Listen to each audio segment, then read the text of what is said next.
Hello, welcome to Les Jeans Reviews, and welcome to my rewatch review of Star Trek Lower Decks Season 2. If you haven't done already, please go check out my rewatch review for Season 1. This is a video in which I rewatch every episode of Lower Decks and give my updated opinion on it. Most of these episodes I haven't seen since they originally aired, although there are a few that I really like that I have seen multiple times.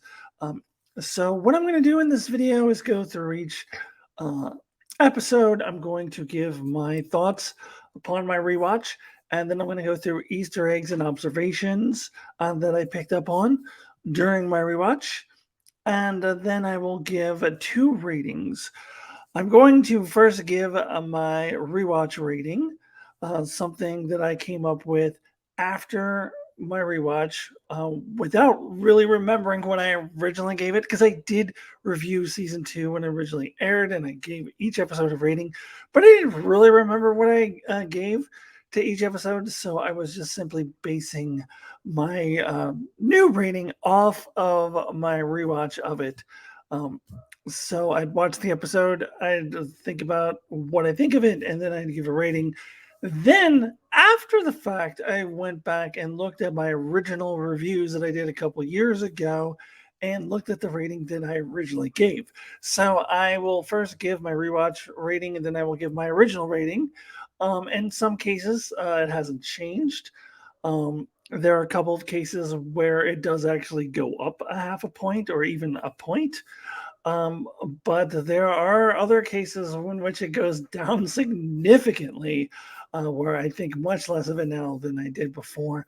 And I think in those cases, I think I was being very generous to the episode the first time around because I didn't really realize the full potential that Lower Decks had. I didn't realize how great Lower Decks could be consistently going into the second half of the second season and into the third season.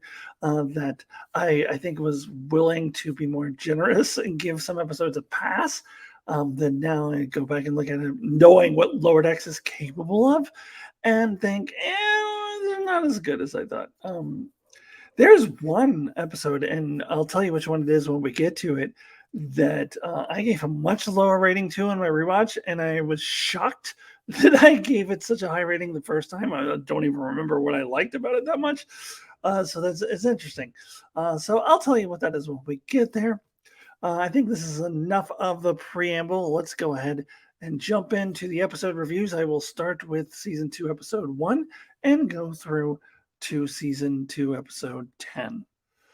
Okay, let's get going with season 2, episode 1, which was called Strange Energies.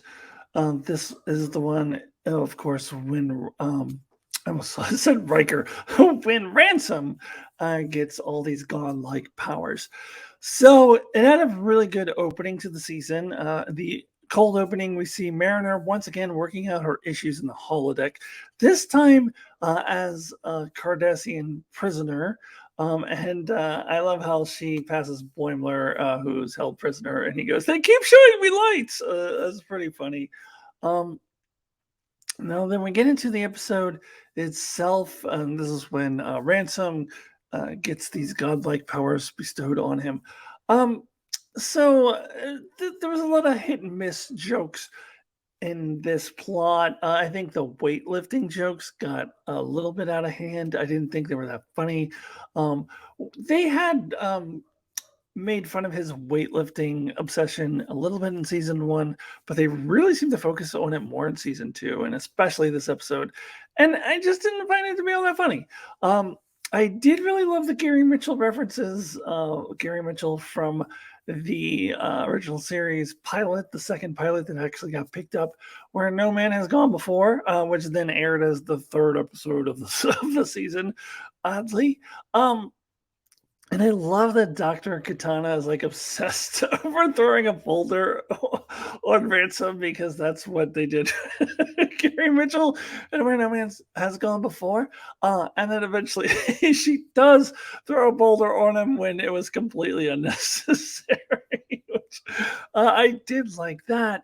I did like the Ransom floating head and Ensign Barnes going, Captain, there's a giant head approaching the ship, which is referencing the giant hand that Apollo had and who mourns for Adonai.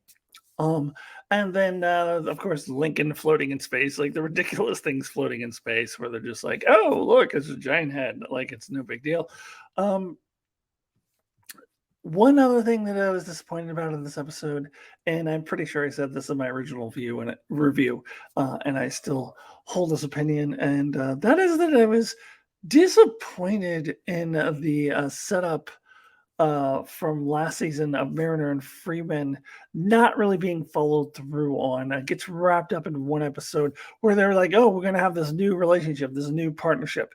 I really had gotten the impression that it was going to be this season long thing. And then they were like, yeah, no, we don't want to do that. Let's just wrap it up in one episode and forget about it and move on to something else. I found that to be disappointing. Then there was a Rutherford and Tindy side plot that was like, meh. And to be perfectly honest with you, in my notes after my rewatch, I only wrote down Rutherford and Tindy side plot, meh. And it's been a few weeks since I did the rewatch of the first episode, and I actually don't even remember what it was anymore. It was so uninteresting and forgettable. But I did notice I had completely forgotten that the second season is the second consecutive season in which Rutherford goes on a date with Barnes in the opening episode, which is, I had forgotten about that. He does not in the third season premiere, which is good. We can lay that to rest. And then, of course, I got to touch on the Boimler ending, which I found hilarious when I first saw it. I still find funny.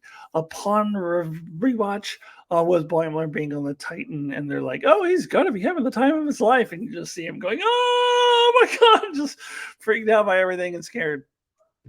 So that was good. Okay, let's go ahead and move on to my Easter eggs and observations. So some of these are Easter eggs, some of these would just be things that I observed, not really Easter eggs per se. Um, so I was obsessing over Jennifer and my season one review because I was trying to remember when she first became a thing. And she had no speaking roles in season one, much to my surprise. But she immediately has her first speaking role in the very first scene. Where she comes in to get Mariner out of the holodeck, and Mariner's like, "I hate you, Jennifer." So that's the first. We did have Mariner push her aside in season one and go, "Get out of my way, Jennifer." But this is the first like expression that she hates Jennifer that would be repeated throughout the season, and of course, we know what happens at the end of the season. So also, another observation Stevens makes his biggest appearance to date. I think he becomes more of a character in season two. He's the Ransom suck up guy. Not a huge fan of him, honestly. His whole, shtick is he just sucks up to Ransom and worships Ransom and eh. So another Easter egg, of course, is the Gary Mitchell references that I mentioned before. This makes Where No Man Has Gone Before officially canon, which is weird that it would fit into canon. Also, I noticed Barnes says, "Me and a couple girls from Citation Ops are going swimming." What girls? Is she referring to the beluga whales? I actually don't remember the gender of the beluga whales. I know I just watched episode 10, but I've already forgotten if it's even stated what their gender is. But is that who she's talking about? Like, or like, yeah, no, that doesn't make any sense. Nobody else from Cetacean Ops. There is nobody else from Cetacean Ops except for the beluga whales. So I guess she's going swimming with the whales, and she referred to them as the girls, which is pretty funny. Okay, let's go ahead and give my rewatch rating and my original rating. So, this is one of the few where my rating goes up a little bit. So, my rating after my rewatch, without remembering what I originally gave, was a 7.5. I thought this was a pretty solid episode. A lot of funny stuff in it. A lot of things I didn't love, like the ransom weightlifting stuff. But overall, I come out pretty positive. So I gave it a 7.5.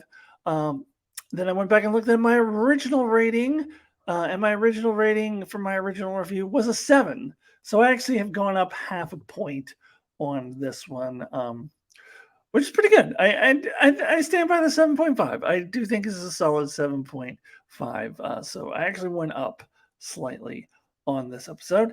Now let's go ahead and move on to episode 2. Okay, let's move on to season 2, episode 2. Kayshon, his eyes wide open. So a rare, strong episode at the beginning of a Lower Decks season. And it starts off with a really funny cold opening with Jet and Mariner trying to outdo each other in the sonic showers. I found that really funny. And I love that they have public sonic showers because they're the Lower Decks. I know my brother doesn't like things like that. He thinks it's unrealistic, but I love how they really play up the Lower Decks aspect of it and how they get the cheap version of everything. Which is really fun. I also love the introduction of Kayshon, how he struggles to speak English and keeps slipping into Darmok speech, which I really love. And then Jet tries to speak to him in his own language, and then Mariner goes, more like suck up to Nagra, which I found really funny.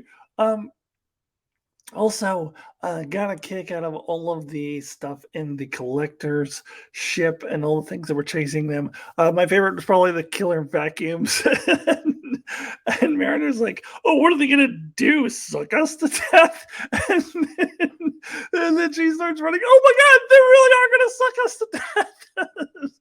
It was funny. A lot of good stuff in that whole sequence. And then, of course, we have the Boimler storyline. We get more of it than we got in the first episode. Love the Boimler transporter clone storyline. We get our introduction to William Boimler. And I love how Boimler returns to the ship and goes, I got transporter cloned.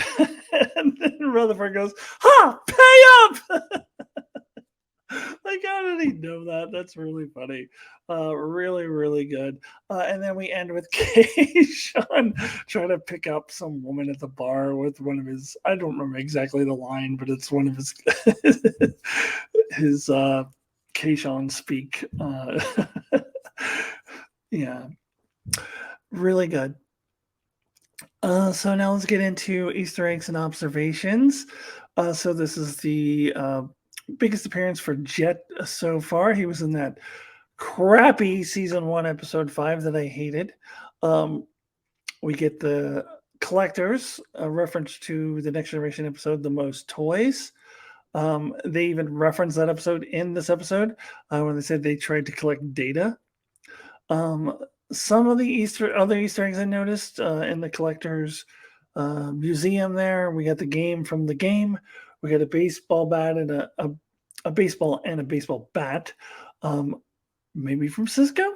We got a statue or a stuffed version of the salt creature from the Man Trap, which Lower Decks really loves having that salt creature as an Easter egg. We get the first appearance of Dr. Migliboo on the bridge, sitting in the Council Troy chair, which I was tickled to death that they did that. Of course, the Tamarians are from Darmok, the Next Generation episode. And also, we get a line from the collector saying, what took you so long, Starfleet? What did you do? Stop and debate the humanity of a robot? Of course, he's referencing a measure of a man. Also, we got the giant Spock bones from that crappy episode from the animated series. So that's it for Easter eggs and observations. Let me go ahead and give my ratings, starting with my rewatch rating. I highly enjoyed going back and revisiting this episode, and my rating after my rewatch out of 10 is a 9. I went back and looked at my original rating, which I was pretty sure I remembered what I gave this one, and it was also a 9. I remember doing this review with my brother live in person. He had come out here to visit me from the East Coast, and we did this review together, and I believe he also gave me the 9 at the time. So it was a 9 then. It is a 9 now. Still really enjoy this episode, one that still, excuse me, still holds up. Now let us move on to Season 2, Episode 3. Okay, let's get into Season 2, Episode 3. We'll always have Tom Paris.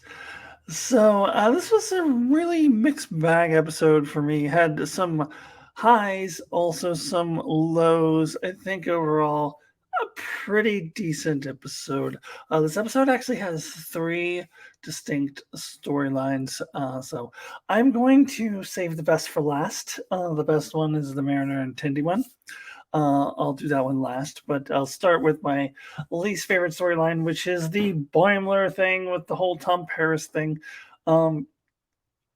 So I like that they were exploring Boimler's return to the Cerritos and trying to find his way again on the Cerritos, but the whole thing about the doors not opening for him and the computer not responding to him, that was a little ridiculous. Like, that wouldn't happen. I mean, I know it's Lower Decks, but sometimes they go a bit too far. I didn't buy it. I didn't like it.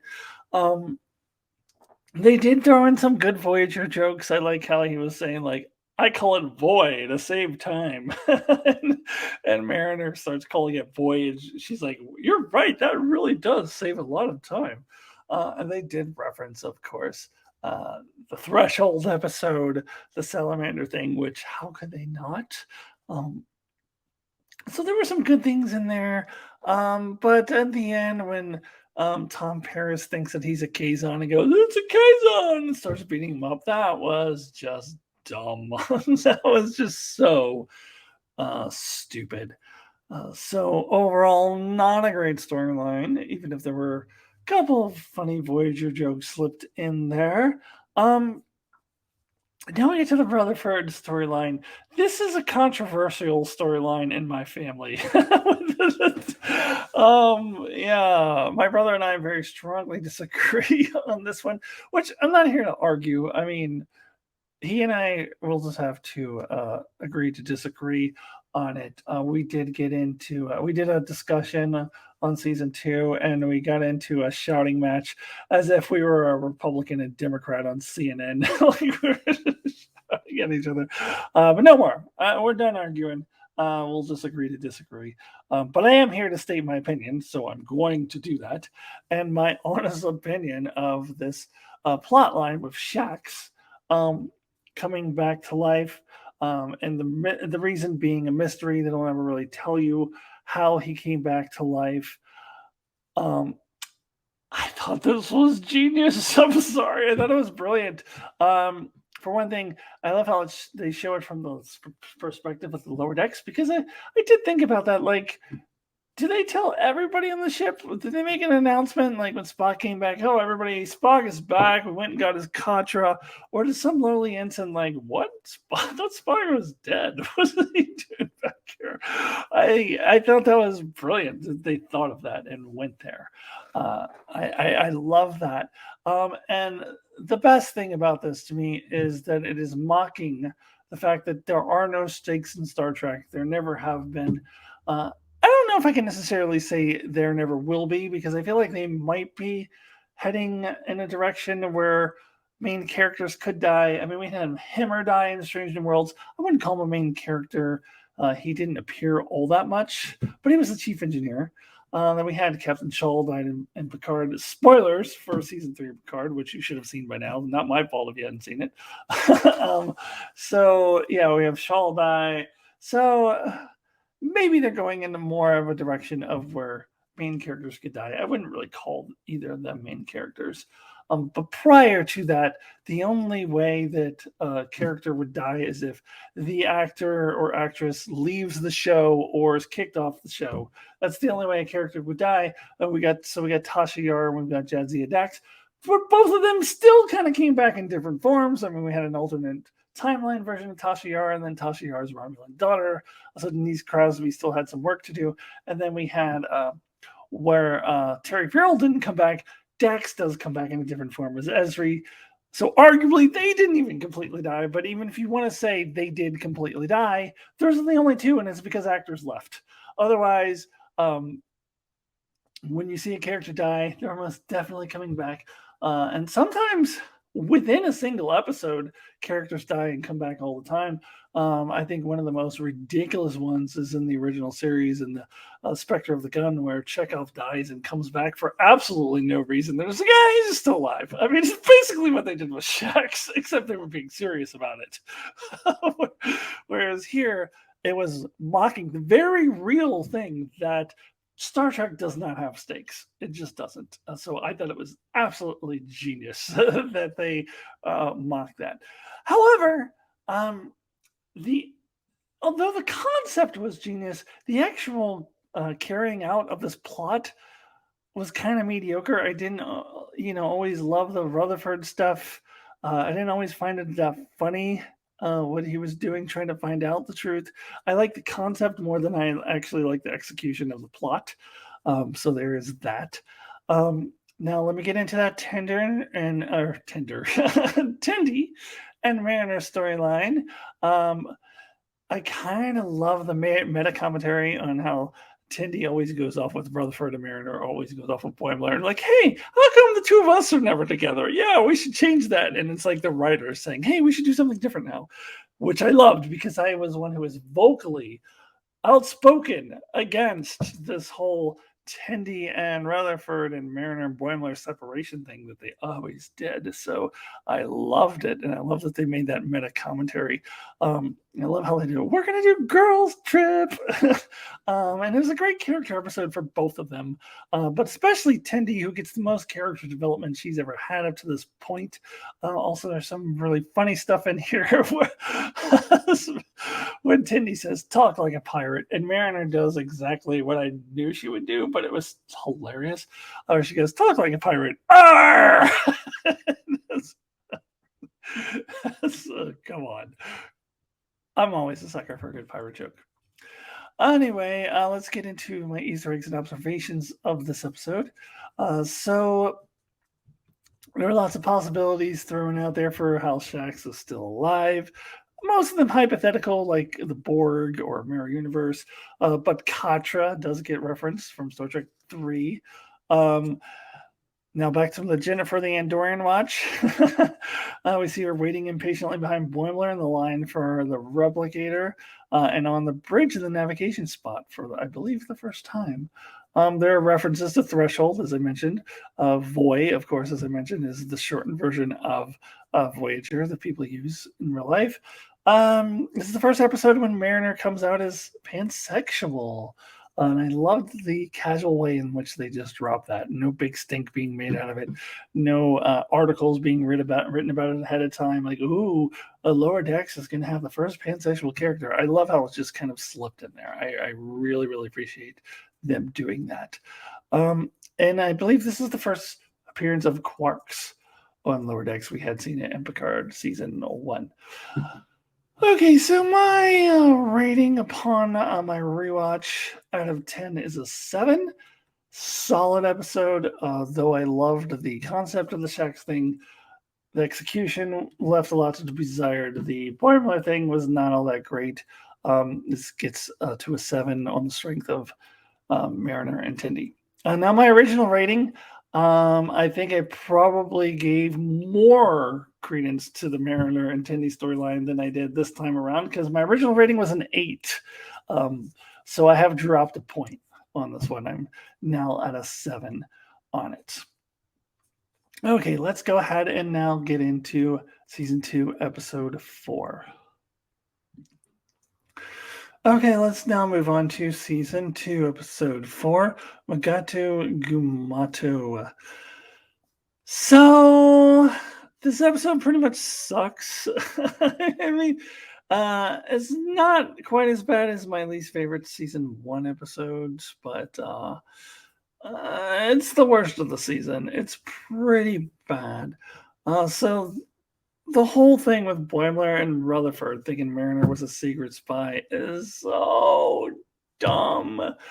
It is one of the worst and classic sitcom tropes, the comic misunderstanding, and it makes no sense that they would ever believe that Mariner, their friend, is a spy just because some bartender got all creepy and told them that. I mean, it's from the worst of sitcom tropes. It's just, it's a shame to see it in Lower Decks, which should be better than that.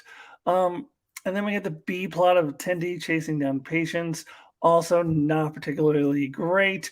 I mean, it's kind of funny that Dr. Katana turns out to be the secret patient, and the scene where she was like, well played. But it was predictable. And then, not all that original, not all that great, really. And the whole concept that she wouldn't get a physical in the first place is just silly. She's a doctor. Of course, she's going to get a physical. This is dumb. Then we have the Australian Tellurite who dies immediately, and that was dumb as well. Also, I got to mention the Mugatos. Really? The college mascot gorillas from a bad TOS episode.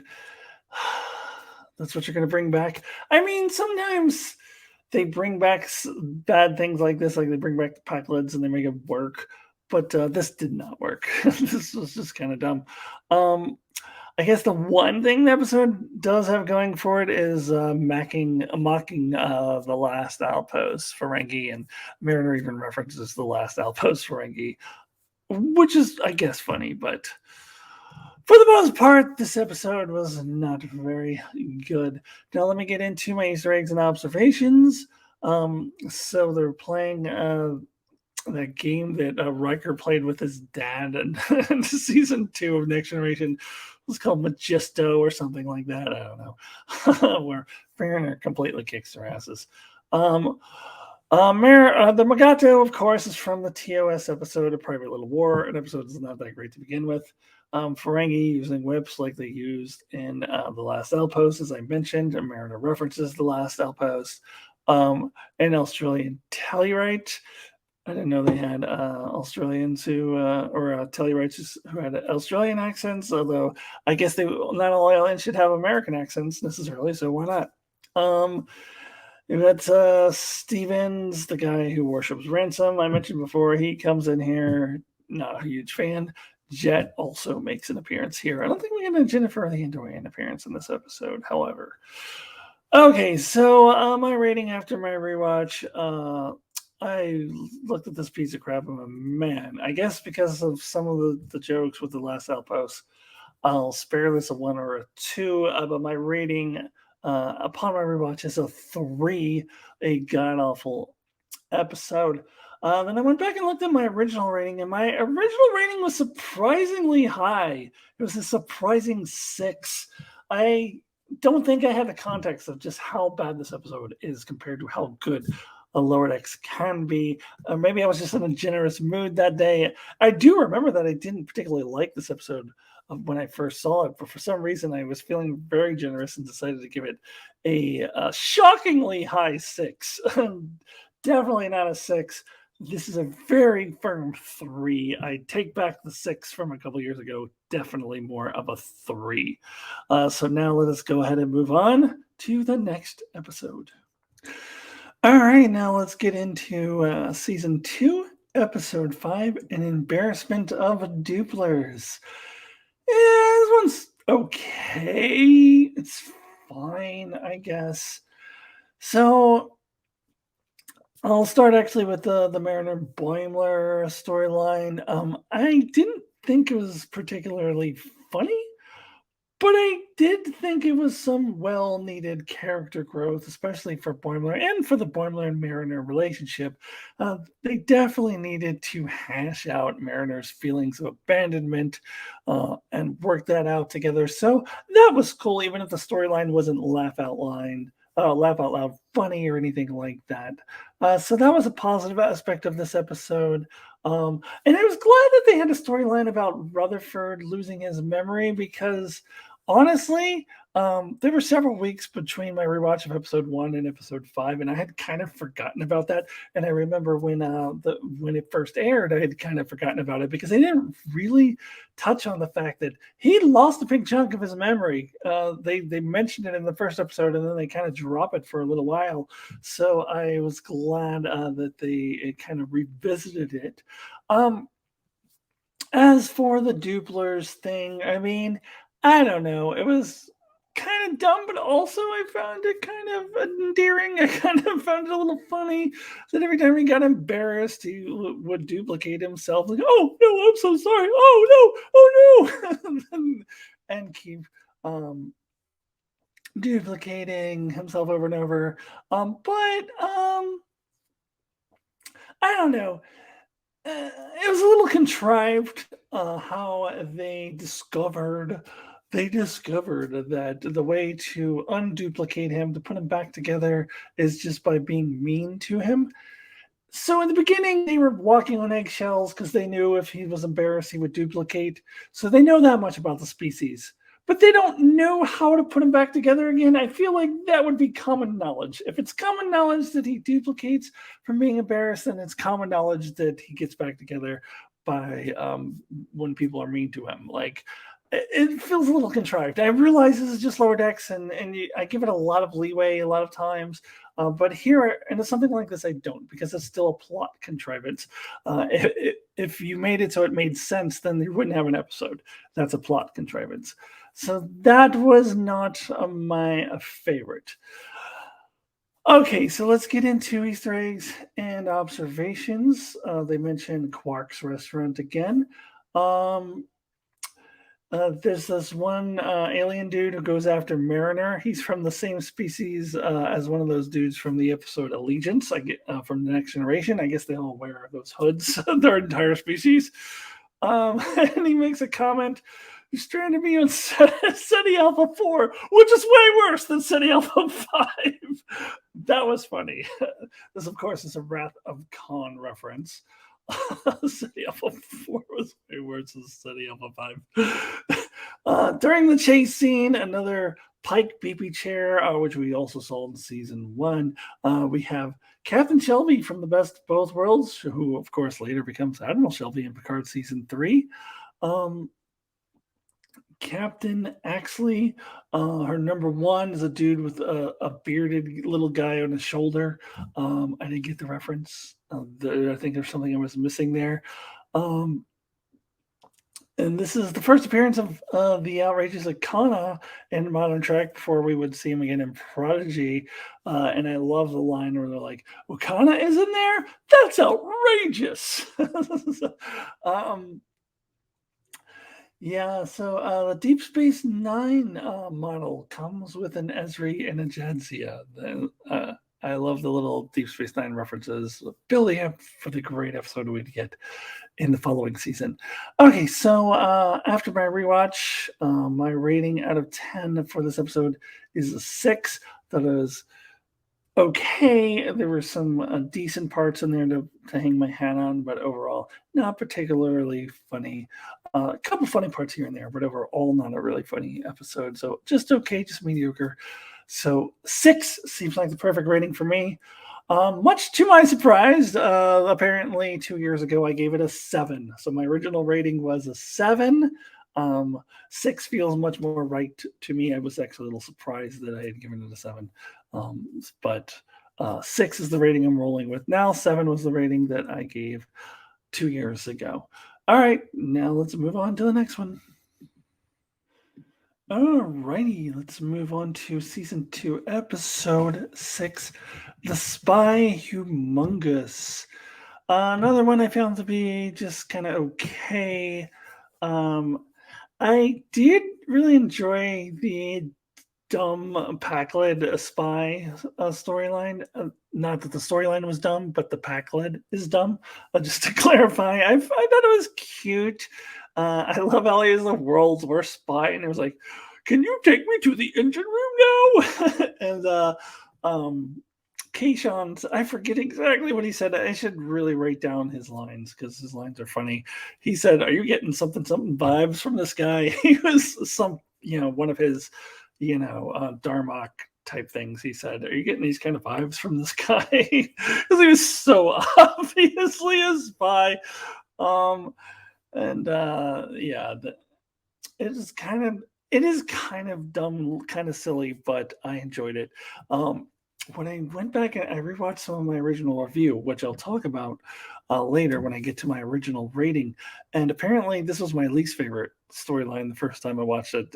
This time around, it was my favorite storyline. I didn't think that the other plots were very funny at all.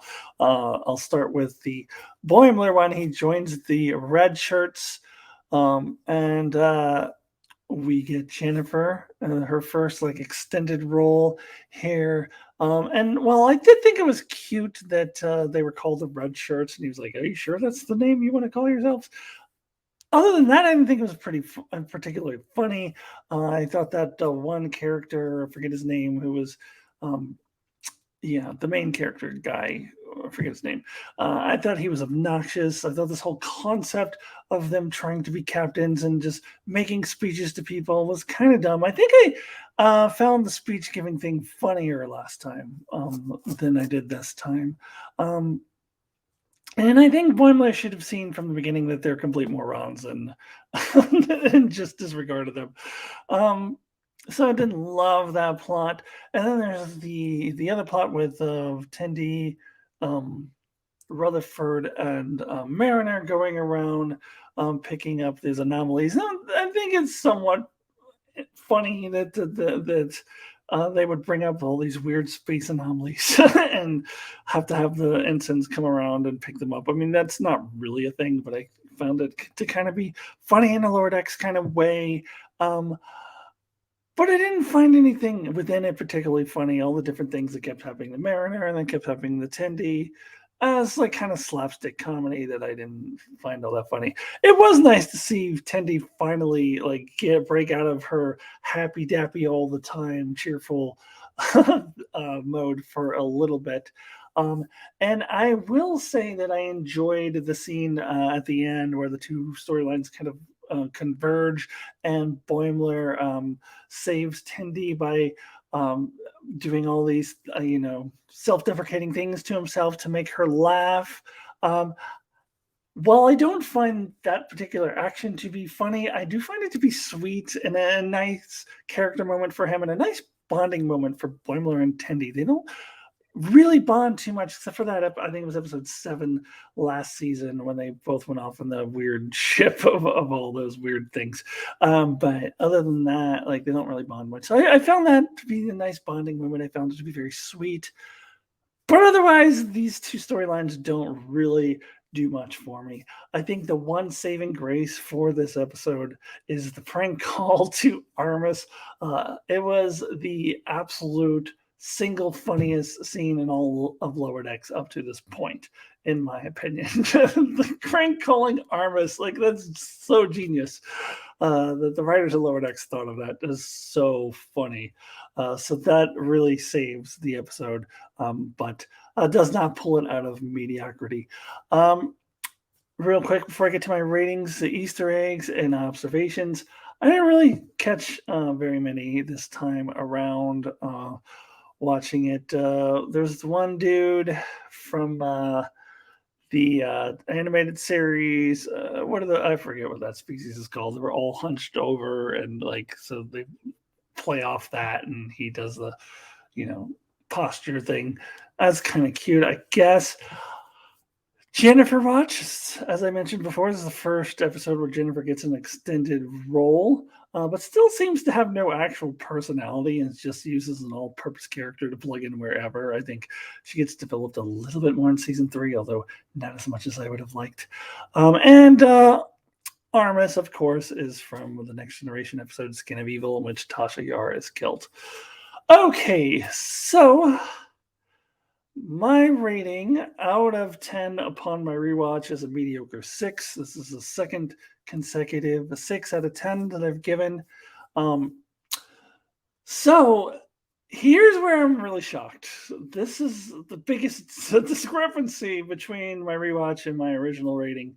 I went back and looked at my previous review and got my original rating. Apparently, I I gave this an 8.5. I don't know what I was smoking that day. Like, this is nowhere close to an 8.5. Maybe because of the Armis thing. Like, the Armis, I put a lot more weight in the Armis thing because at the time it was the funniest scene that I had seen on Lower Decks.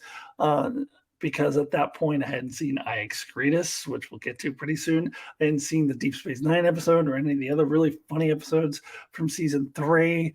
So I didn't know what funny was. Maybe I put a lot of weight on that one funny scene. That's the only thing I can think of. I don't know why in the hell I would give this very clearly mediocre episode an 8.5, way too high. This is definitely more deserving of a 6. If anything, a 7, maybe a 7, but that seems generous. I can't believe I gave this an 8.5. So we're a whole 2.5 points lower on the rewatch. This is definitely a 6 out of 10. All right, now we can go ahead and move on to episode 7. Okay, let's talk about season 2, episode 7, Where Pleasant Fountains Lie. So I definitely found this one to be better than the previous 2 episodes, but still nothing spectacular. Still not the best of the best. Still not something that blows me away. Still not among the best of Lower Decks. The highlight, obviously, is the return of the great Jeffrey Combs, and what a perfect role for him. Playing this manipulative, evil supercomputer is so good. Of course, I love the scene at the end where he goes into full maniacal, even evil computer mode. And it's like, and the animation there was on point. It was so good. They get really trippy and crazy with it, and it was perfect. And then I love Boimler stepping up for the first time, pre-bold Boimler, but really stepping up. And he says, "You got boimed." And then, of course, gotta give props to the scene at the end where they just hook him up to the lights, and he's like, "Oh yeah, I'll blind you!" and starts flickering the lights on and off. That had me rolling. That was hilarious.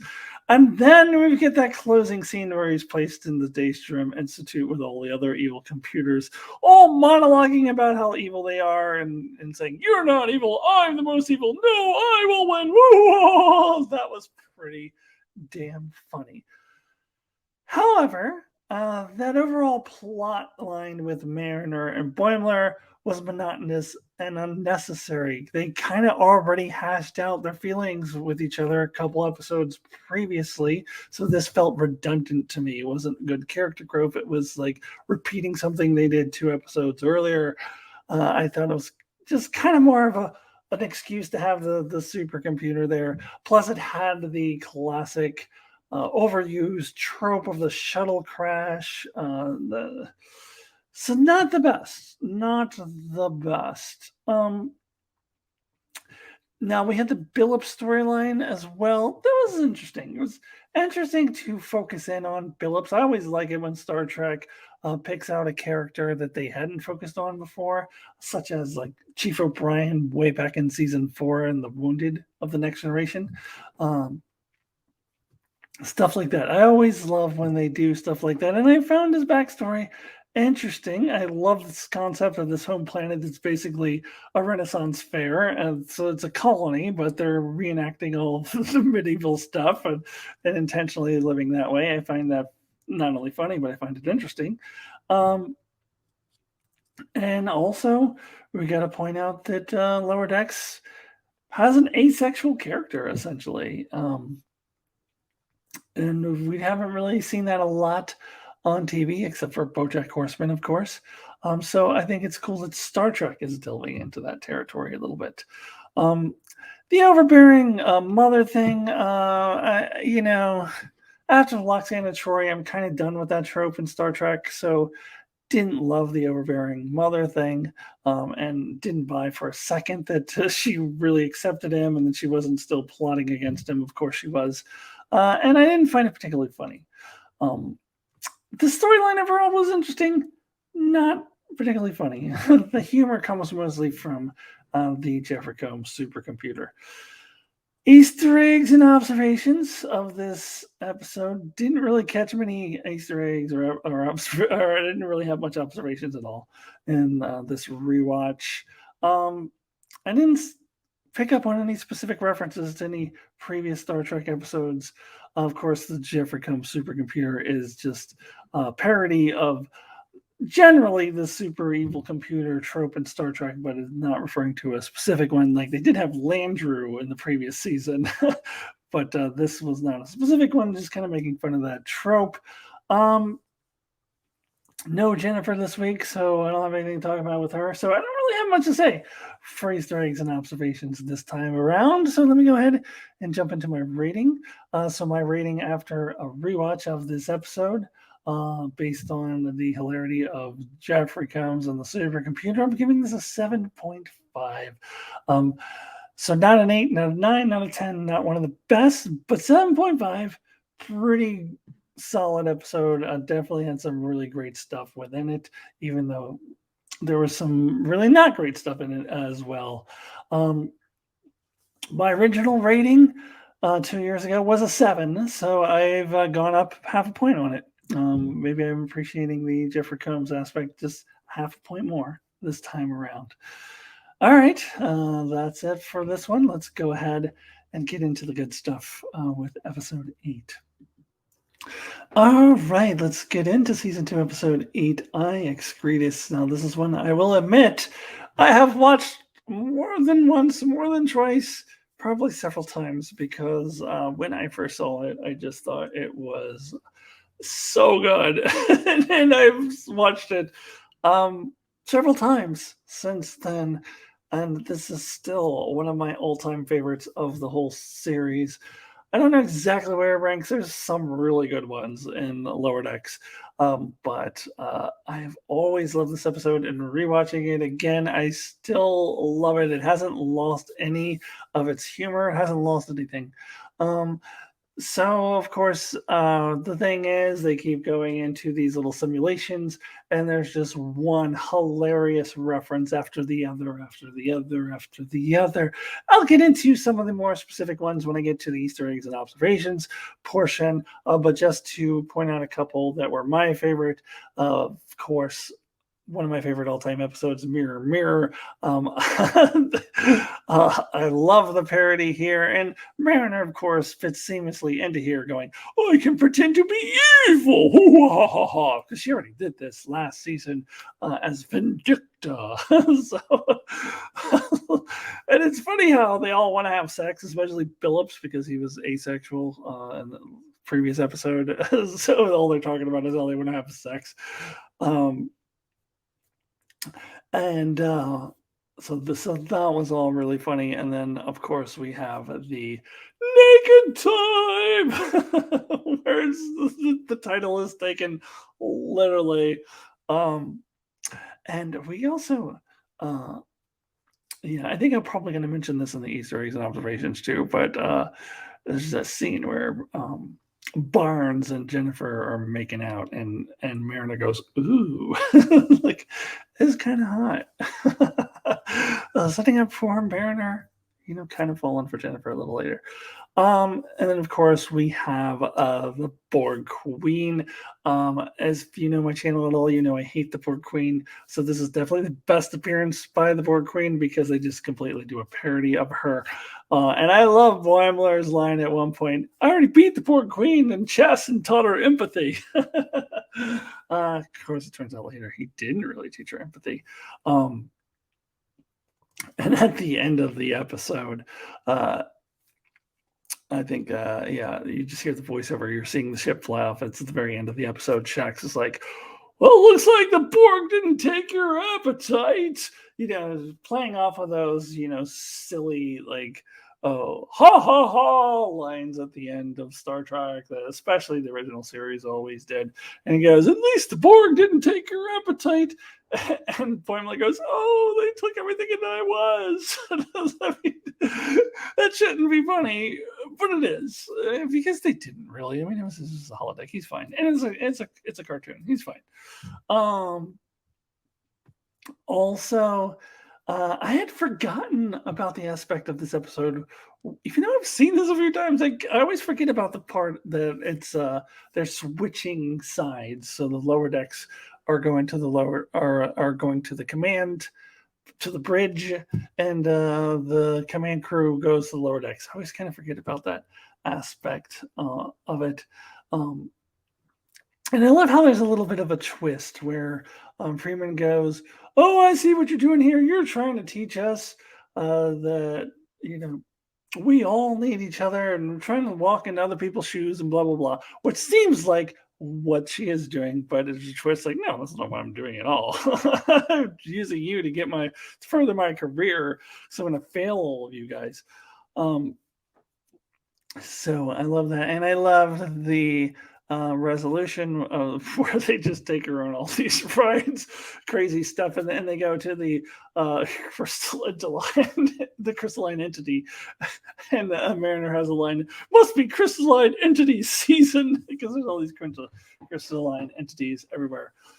Everything about this episode is so good, so good. All right, let's get into some of those Easter eggs and observations. There's one at the beginning, even before they get into the simulations, cause and effect reference. It's a distress call again, and again, and again, and again. We've got the dude from the red shirts is the navigator here next to Ensign Barnes. We have the Pandronians from the animated series who can split their bodies in half. Jennifer the Andorian is the one who tells us this. Of course, the Mirror Universe is from Mirror Mirror. There's an ethics reference. That's a deep cut. Ethics. So it's like, I loved that scene too. Oh, so good. You get a reference to a Spectre of the Gun. Star Trek II reference with Rutherford. Of course, Naked Time is from the original series. And as I already mentioned, Jennifer the Andorian and Ensign Barnes are making out, and Mariner goes, "Ooh!" This is the first hint of Mariner kind of being interested in Jennifer. Crystalline entities from from the Next Generation episode Data Lore. Also, that one with Data's mom. I forget the name of that episode, but so it's a couple episodes. Anyways, time to give my rating after my rewatch. This is probably my fourth or fifth rewatch of this, and after seeing it however many times I've seen it, this is still a 10. It was, and I'll just tell you right now, my original rating also a 10. This is still a 10. It will be a 10 probably forever because I love this episode so much. It's so good. So nothing's changed here. Was a 10 before, still a 10 now. All right, we're almost done here. We got 2 more episodes left, so let's go ahead into episode 9. All right, so let's get into season 2, episode 9, Wage Douche. So this is another thing where my brother and I have a bit of a disagreement, though not as much of as a disagreement as we have with the Shax thing. He thinks this is overrated. I don't. I think this is an excellent episode. I'm actually closer to Jessie Gender on this. Jessie Gender actually says that this is her favorite episode of Modern Trek. While I wouldn't go that far, it's probably a top 10 or at least top 15 episode of Modern Trek. I'll do my Modern Trek top 25 later this year, but this is probably close to the top 10, if not in the top 10. And it's great for different reasons than why the previous episode is great. The previous episode is just full of just laugh out loud references and deep cuts and just hilarity all throughout the episode. This one is not as laugh out loud funny. There is humor in it, but the humor is a lot more subtle. And this episode, the writing is absolutely genius. It's a near masterpiece in writing. They've used subtleties to perfection. They're so perfect. So we have parallels to Boimler and the Klingon officer, and then more directly Mariner with the Vulcan character T'Lyn. So I'll start with the Vulcan storyline. This is where the subtleties are so good. So when the Vulcans say that Tylin, you are having an outburst.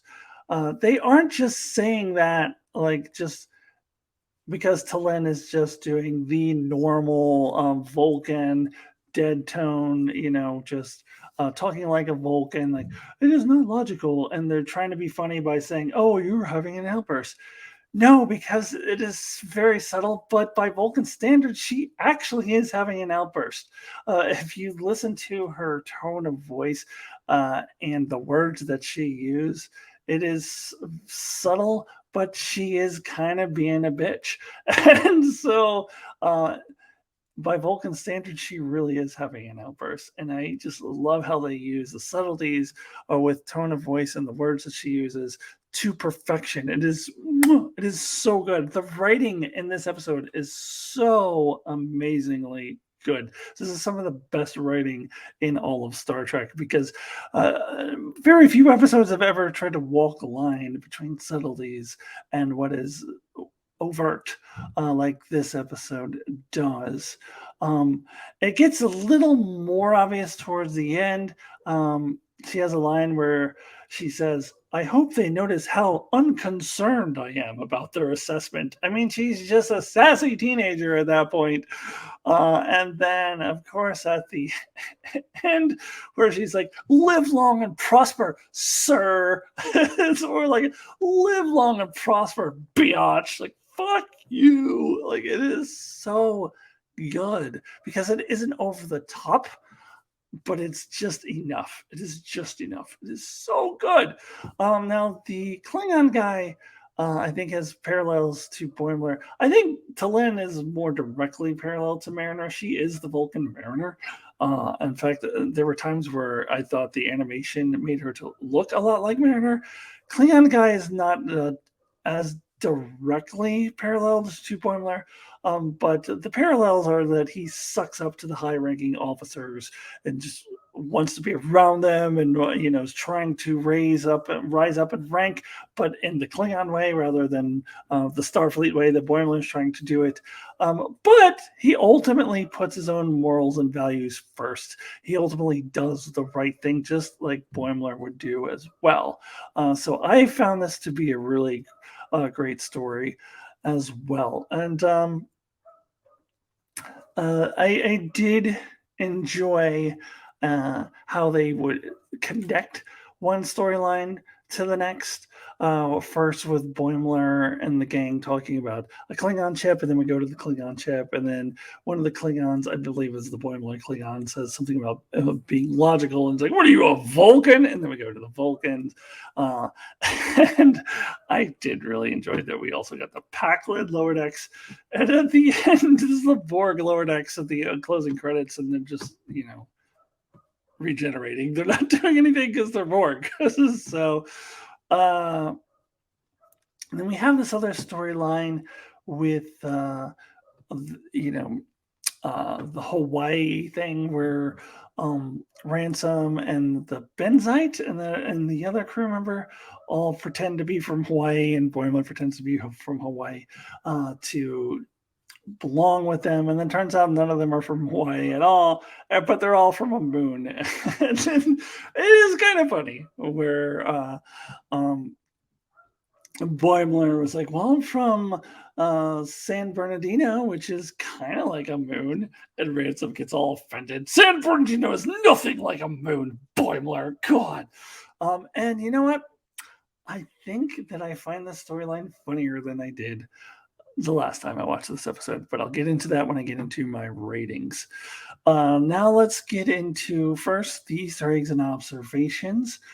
So we get that great Star Trek 5 reference, which I actually didn't get as much when I first saw this episode because I hadn't seen Star Trek 5 in a while at that time, and I have watched it since then. And so, of course, we got Boimler going up on the jets up to when Tendi and Katana are climbing. What is it? El Capitan. So that was pretty funny. And he's also wearing the Go Climb a Rock shirt. Speaking of shirts, Freeman is wearing the Rito shirt in the style of disco. I believe it's the first time we see that. Rutherford is holding the DS9 model from the previous episode. The holodeck program when they go in Hawaii reminded me a lot of that crappy luau program from Voyager season. Which season was that? 3? Yeah. All right, let me go ahead and give my ratings. So, my rating for Ways Douche after my rewatch is a 10. This is a great episode, perfectly written, is so well executed. It's a genius episode. And while it's not as laugh out loud funny as the previous episode, this still has some really good humor in it. It's just a little different than what Lower Decks normally does. But Lower Decks shouldn't do the same thing over and over again. So that's part of why this is such a great episode. And it is a 10 for me. Now, my original rating was a 9. So I've actually gone up a point. I have ranked this up to a 10. And I think why I gave it a 9 last time is that I thought that the Hawaii storyline in my first viewing was a stupid sitcom trope. I didn't think of a sitcom trope this time around, so I didn't think of it that way. The first time I did, this time I didn't. So I think that's why I gave it a 9 last time. This time, the Hawaii thing didn't bother me. In fact, I found it kind of funny. So this time, I'm giving this episode a 10 out of 10. So we have 2 consecutive 10s. Now let's move on to the season finale. All right, let's close out with season 2, episode 10, First Contact. We can dispense with all the variations of First Contact and Second Contact now, I hope. It's a little overdone at this point. But title aside, this was a pretty strong episode. I love the Mariner storyline. Much like last season's Crisis Point, this demonstrates a lot of growth for Mariner. I think Mariner is probably the character who gets the best story arcs throughout the series and has the most growth. She will again in season 3. And Rutherford sums it up nicely in a great line where he says, "Oh, we have to let down our defenses, just like Mariner has to do with people." And Mariner's like, "Oh, you were listening." That was pretty funny. And this is what leads to Mariner opening up to Jennifer for the first time, and which sets up for the romance in season 3, which was underutilized, unfortunately. But then it all starts here as Mariner is learning that she does need to open up more to people, and she's shutting people out. So that was great. And also, I really, really love how the crew all comes together. It's like a nice feel-good story. It's something I think Lower Decks needed, because Lower Decks just kind of treats the characters poorly, because they're a California class, which is shat on by everyone else in Starfleet, and then you have the Lower Decks, who are shat on by the Upper Decks. So to have everyone feel good about themselves and come together and we're gonna do this thing, we're gonna make it happen. I thought that was great. I really enjoyed that, and I love Billups stepping it up in this episode as well, and kicking ass and swearing up a storm and taking control and removing panels, and yeah, this was great. And the downside of this episode is still the same downside that it had the first time I saw it. It's the cliffhanger. I hated it when I first saw it, but now I hate it even more because I know that it's just used for a cheap gimmick at the beginning of season 3 and is totally meaningless and never should have happened, and I hate it. So that is the biggest red mark on this episode, is that stupid cliffhanger that has no follow through whatsoever in the next season. All right, let's get into some Easter eggs and observations. We get Sonia Gomez from the Next Generation episodes, Hugh Who and the one with the Packlets, both from the second season. I think it's great that it's canon that she is Captain, and she references spilling hot chocolate on Captain Picard to one of the ensigns. It is pretty cool. I really enjoyed that. And then we finally get Citation Ops, which is a great scene. Citation Ops was first referenced in Lower Decks way back in season 1, episode 1. The very first episode also referenced, as I mentioned earlier in this season, where Ensign Barnes, I think the first episode of this season as well, where Ensign Barnes says she's going swimming with a couple of girls from Citation Ops, which I think are the whales. Also, get a great line from Dr. Katan, where she's like, Jadzia Dax? Who the fuck is that? No, I mean Spock. Like, that was pretty good. Overall, pretty strong episode. My rewatch rating is an 8.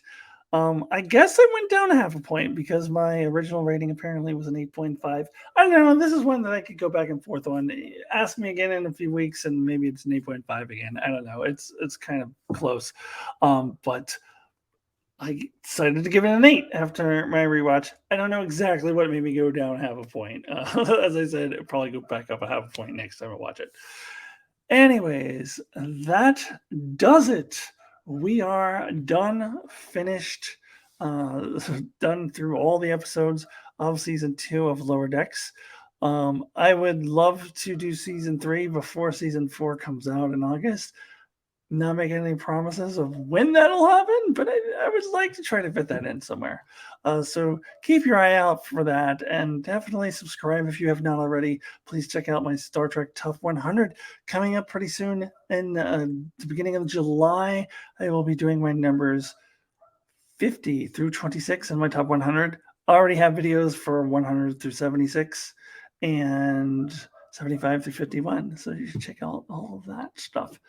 All right, everybody. Thank you so much for joining me. I will see you really soon. Goodbye.